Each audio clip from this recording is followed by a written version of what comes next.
For me, there is no greater place to be on the planet than in Vienna, Austria.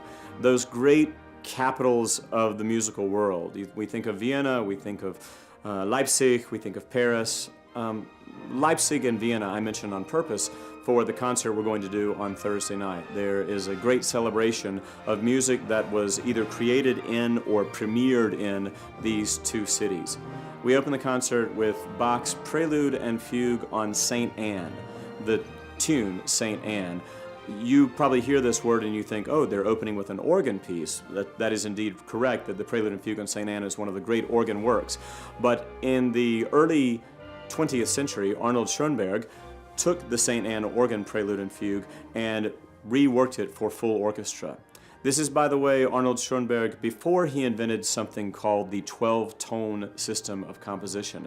It's when Schoenberg was writing at his most tonal, most enjoyable to the ear time period.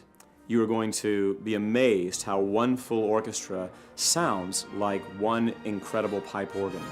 This, of course, connects Bach and his days in Leipzig. He was the great church leader there.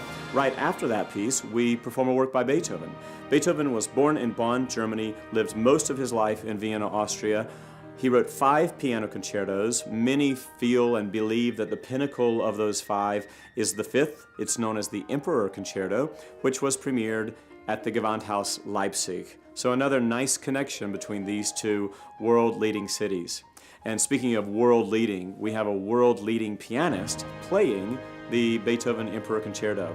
His name is Orion Weiss.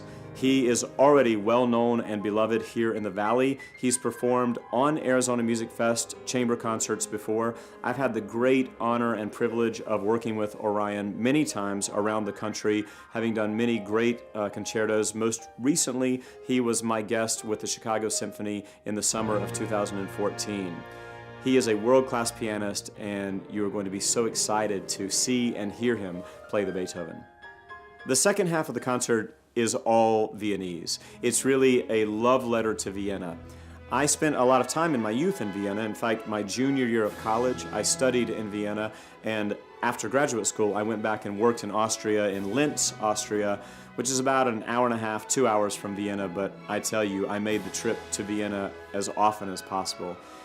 As I said, it's the Mecca for music, and music surrounds you, and Richard Strauss, when he wrote his opera Der Rosenkavalier, made sure that he let the opera be somewhat of his love letter to this great city of music.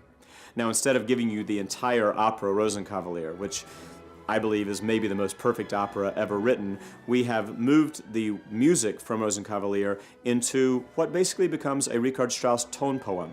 Strauss wrote Don Juan, Don Quixote, Death and Transfiguration, Also sprach Zarathustra, and really you can think of Rosenkavalier in this way. It's about a 23-minute work.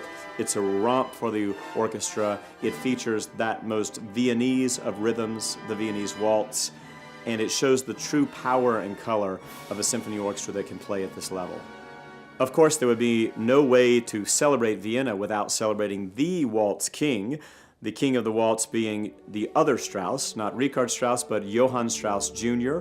He was a superstar in his own lifetime in the late 19th century, and folks would gather in the city parks in Vienna as his bands would play the great waltzes and waltz all through the streets. In fact, if you feel it at our concert, get up and waltz. You're going to hear the most famous of all waltzes, the Blue Danube Waltz.